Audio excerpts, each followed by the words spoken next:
ኢትስዊች የቢዝነስ ዘገባችን አጋር ስለሆነ እናመሰግናለን። ወደ ዘገባዎቹ አልፋለሁ። የሀገር ውስጥ የማምረት አቅም ከነበረበት 46 በመቶ ወደ 66.3 በመቶ ማደጉን የኢንዱስትሪ ሚኒስትር አቶ መላኩ አለበል ተናገሩ። አራተኛው የኢትዮጵያ ታምርት ኤክስፖ ማስጀመሪያ መርሃ ግብር በአዲስ አበባ ከተማ ተካሂዷል። ሰለሞን አሰፌ ተከታትሎታል። ምርት የሀገርን እድገትና ተጠቃሚነት ለማረጋገጥ በርካታ ስራዎች እየተሰሩ ይገኛሉ። ኢትዮጵያ ታምርት ንቅናቄም ለኢኮኖሚ መዋቅራዊ ሽግግር እንዲያመጣ ተብሎ ለ10 ዓመት የተዘጋጀ ስትራቴጂ በመሆኑ ስራው በውጤት እየታጀበ መቀጠሉን አማራ ሚዲያ ኮርፖሬሽን ያነጋገራቸው የመድረኩ ተሳታፊዎች ተናግረዋል። የውጭ ሀገር ምርቶችን ብቻ ኮንሱመር ከመሆን በሀገር ውስጥ የሀገር ውስጥ ግብአቶችን የሀገር ውስጥን ሀብት የሀገር ውስጥን የሰው ኃይል የሀገር ውስጥን ቴክኒክ በመጠቀም ምርቶችን ይዞ ተወዳዳሪ የሆነ ምርት ማቅረብ እንደሚችል አሳይቶናል። ስለዚህ የኢትዮጵያ ታምርት መርሃ ግብር ለአምራቹ፣ ለወጣቱ፣ ለስራ ፈጣሪው ትልቅ እድልና ትልቅ አይን የከፈተ ነው ብዬ አስባለሁ። ዶላር አውጥተን ከውጭ የምናስገባውን በሀገር ውስጥ የተካንበት በሁሉም በአምስቱም ዘርፎች ንቅናቄ የተፈጠረበት ነው ማለት ነው።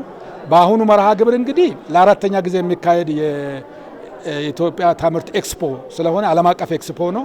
ስለዚህ ማህበረሰባችን በሚችለው አቅም በሀገር ምርት እንዲኮራ በተግባርም እንዲያሳይ ያስፈልጋል የሚል እምነት አለ። የሀገራት ህልውና ከማምረት ጋር የተያያዘ ነው ያሉት የኢንዱስትሪ ሚኒስትሩ መላኩ አለበል ኢትዮጵያ ለሀገር ውስጥ ምርት ስራ ትኩረት በመስጠትና አምስተኛውን የኢንዱስትሪ አብዮትን በመቀላቀል የሀገርን ምርት ሉዓላዊነት ለማረጋገጥ አመርቂ ስራዎችን እየሰራች ትገኛለች ነው ያሉት። በግንዛቤ ማስጨበጫ ምዕራፍ በአምራች ኢንዱስትሪው ዙሪያ ከከፍተኛ አመራር እስከ ሰፊው የህብረተሰብ ክፍል የነበሩ የግንዛቤ ክፍተቶችን ለመሙላት የግንዛቤ ማስጨበጫ ስራዎች የተከናወኑ ሲሆን ከፖሊሲና የህግ ማዕቀፍ ማሻሻያዎች ጀምሮ ከፌዴራል እስከ ክልልና የከተማ አስተዳደሮች ባሉ የኢትዮጵያ ታምርት የተለያዩ የክላስተር አደረጃጀቶች አማካኝነት የዘርፉን ችግር ሊፈቱ የሚችሉ ስራዎች ተከናውነዋል።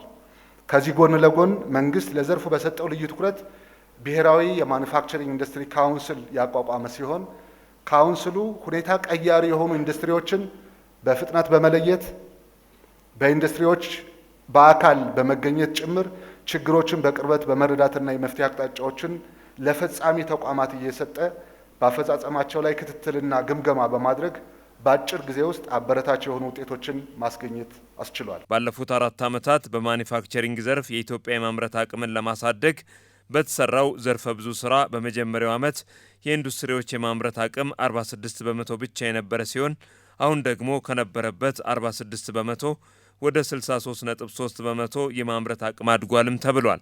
ተኪ ምርትን በተመለከተ በ2014 በጀት ዓመት በአመቱ መጨረሻ ወደ $2 ቢሊዮን የሚደርስ ምርቶችን በሀገር ውስጥ በማምረት ማዳን የተቻለ ሲሆን በዘንድሮ ግማሽ ዓመት ብቻ አፈጻጸማችን $3.4 ቢሊዮን ደርሷል። ይሄ $3.4 ቢሊዮን ደርሷል ማለት በዚሁ ልክ የስራ ዕድል ተፈጥሯል።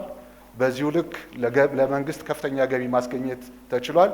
የኢትዮጵያን የንግድ ሚዛን በማጣጣም በኩልም አዎንታዊ ሚናውን እንዲጫወት ለማድረግ አስችሏል። ከስራ ዕድል ፈጠራ አኳያ በ2014 በጀት ዓመት በዘርፉ 255,068 ዜጎች ቋሚ የስራ ዕድል መፍጠር የተቻለ ሲሆን አሁን በግማሽ ዓመቱ ብቻ 161,814 ዜጎች የስራ ዕድል ተፈጥሮላቸዋል። በአመቱ መጨረሻ ከ350,000 በላይ ለሚሆኑ ዜጎች የስራ ዕድል ሊፈጠርላቸው ይችላል ተብሎ ይታሰባል። አራተኛው የኢትዮጵያ ታምርት ኤክስፖ ቀድሞ ከነበረበት በተሻለና ባደገ ውጤታማና ስኬታማ ሆኖ እንዲጠናቀቅ በየደረጃው ያለ መዋቅር፣ ባለሀብቶች፣ የሚዲያ አካላትና መላው ህዝብ በጋራ መስራት እንደሚገባቸው የኢንዱስትሪ ሚኒስትሩ መላኩ አለበል አሳስበዋል።